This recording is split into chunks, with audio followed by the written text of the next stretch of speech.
Former President Donald Trump staying active on the campaign trail and weighing his own potential run for office in 2024. That's right. Mr. Trump made trips to Nevada and Alaska over the weekend in an effort to sway Republican Party voters ahead of Alaska's primary and special elections in August. So let's bring in Sean Sullivan and Finn Gomez now for more on this. Sean is a CBS News political contributor, and he's also deputy politics editor for campaigns at the Washington Post. And Finn is CBS News political director. Sean, Finn, welcome. Sean, let's start with you. Former President Trump, he's got a lot of rallies going on right now. He's saying a lot of things. How is the reception for him out on the campaign trail?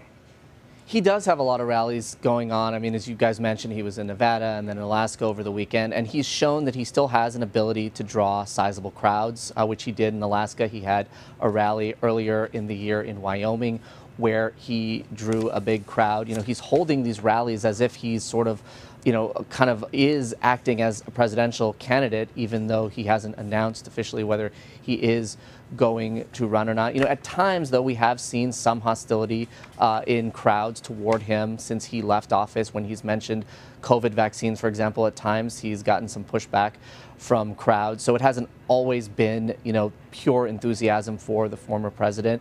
And one thing I would note is that his message at a lot of these rallies is very, very repetitive. He'll often repeat his false claims that the election was stolen in 2020. And a lot of these rallies are about going against other Republicans who are running for Congress and governor, Republicans who he doesn't like, who he wants to see lose either in the primary or you know, beyond. And so we see the same message over and over again from this former president. The question is, over time, especially as we head into the general election part of this campaign later this year in the fall, how that message plays at a time when Republicans are not just looking to rally their base, but to rally the middle of the electorate, centrist voters, moderate voters. How then does his message play there? What are his crowds going to look like? So I think there's some open questions heading into the fall about what kind of influence he's going to have in this campaign. So how is the former president's influence shaping this year's midterms, and which of his endorsements should we keep an eye on heading into November? Like Sean noted, Trump has had sort of a mixed bag of results throughout the midterms when it comes to his endorsements. The last major primary date on June 28th, all his endorsed candidates won, but that has not been consistent. If you look at the key state of Georgia a couple months ago, some of his top targets, like Governor Brian Kemp, won versus his endorsed candidate, David Perdue. And Trump's endorsements are more of a grudge list than a strategy that stem from targeting Republicans in his own party, like Kemp, who he claims did not do enough to overturn the 2020 election results. And it's really more of a grudge list than a strategy, and not who the best Republican is who can win in November. And if you look ahead, also, just real quick, if you look at the battleground states like Pennsylvania, Ohio, Nevada, Trump has endorsed some candidates there who passed the hurdle, passed the primary hurdle into the general election. Those are also key 2024 primary states, presidential primary states. So if Trump jumps back in, it really will see how that impacts his own run if he does run in 24. So then, Sean, hearing what Finn had to say there, I'm curious, you know, what is the overall value at this point of a Trump endorsement? We saw it didn't really have the effect that he would have wanted in Georgia. When you just sort of take a step back, is it a plus or a minus for a candidate these days?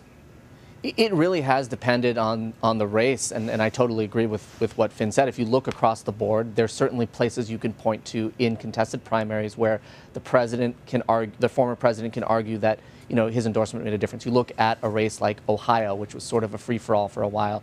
He endorses J.D. Vance. J.D. Vance wins that primary, advances to the general election. You saw a similar case in Pennsylvania, right next door, where it was a close race. You had multiple candidates in. Former President Trump endorses Mehmet Oz, and he wins in that race. But then there are a whole bunch of other races where he was less successful. A lot of them are gubernatorial races, from Nebraska, where his preferred candidate lost. As Finn mentioned, Georgia, where he really, really went hard against Governor Brian Kemp and Kemp won his renomination contest overwhelmingly. So that was a big blow to former President Trump and a real embarrassment, I think, in the eyes of some, to the fact that he put his political capital on the line there. One state I would point to that we should watch on the horizon is Arizona, which hasn't had its primary yet, and there is a gubernatorial contest there, also a Senate race in that state. This was a state that was narrowly won by President Biden in 2020, but was won by Trump 4 years earlier. This is a state that really is sort of at the center of these midterm battles that we're talking about. And Trump has preferred candidates in those races. How are they going to perform in their primary? So that's one to watch in the primaries. We look for, on the primary calendar, I should say, as we look at the overall sort of assessment of how Trump has done. But so far, yeah, a really mixed picture to date.